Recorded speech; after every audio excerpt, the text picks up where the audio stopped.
Et si je te disais que Dieu n'est pas attiré par les prières les plus longues, ni par les gens les plus parfaits? Et si je te disais qu'il existe une attitude, une seule, qui fait que Dieu se lève littéralement pour venir vers toi, une attitude qui ouvre les portes de sa présence, de sa faveur. Une attitude si simple, mais tellement rare, que même des chrétiens ne la vivent pas. Dans cette vidéo, je vais te montrer comment séduire Dieu en 2026, c'est-à-dire comment attirer son regard, son cœur et sa faveur, comme peu de personnes le font. Prépare-toi. Certaines clés vont bouleverser ta relation avec Dieu. Beaucoup de gens essaient de toucher Dieu par la performance. Je dois prier plus. Je dois être parfait. Je dois impressionner Dieu. Mais Dieu n'est pas impressionné. Dieu est touché.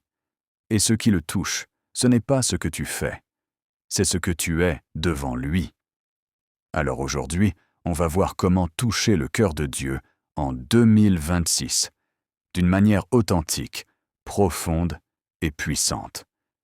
Dieu n'est pas attiré par les masques, ni par les belles phrases.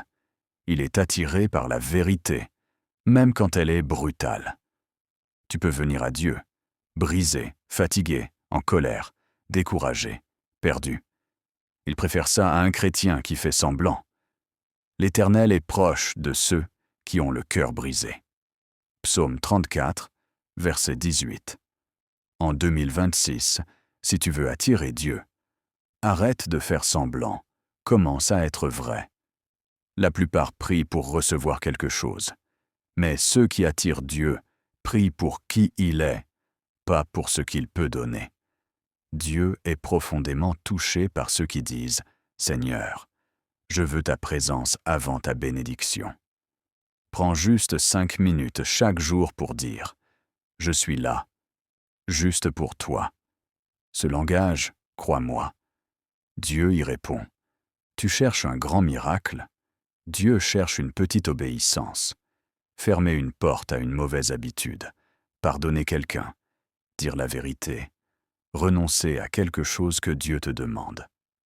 Chaque petite obéissance dit à Dieu, tu comptes plus que moi. Et ça touche profondément son cœur. L'obéissance vaut mieux que les sacrifices. 1 Samuel 15, 22. La plupart prient pour recevoir quelque chose, mais ceux qui attirent Dieu prient pour qui il est, pas pour ce qu'il peut donner.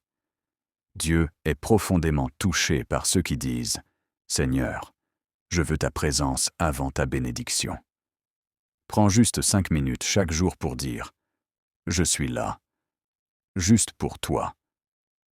Ce langage, crois-moi, Dieu y répond. Si tu veux séduire Dieu, viens sans fierté. L'humilité n'est pas faiblesse, c'est dépendance. Dieu peut prendre quelqu'un de faible mais humble et en faire une personne puissante. Mais il se détourne de l'orgueilleux. Dieu fait grâce aux humbles. Jacques 4,6. L'humilité ouvre des portes que la prière seule n'ouvrira jamais. Tu veux toucher Dieu? Aime les personnes qu'il aime. Pas seulement les gentils. Pas seulement ceux qui te ressemblent. Pas seulement ceux qui te font du bien. L'amour est le langage de Dieu. Quand tu aimes, tu ressembles à Jésus. Et Dieu reconnaît Jésus en toi. C'est l'un des parfums spirituels les plus puissants.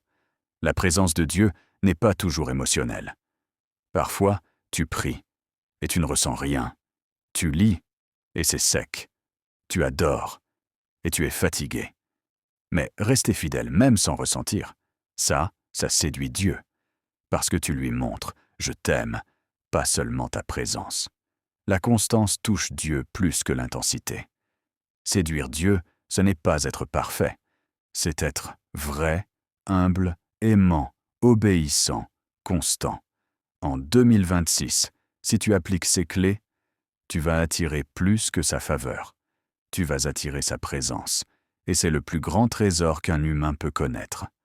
Si cette vidéo t'a parlé, abonne-toi, aime et partage.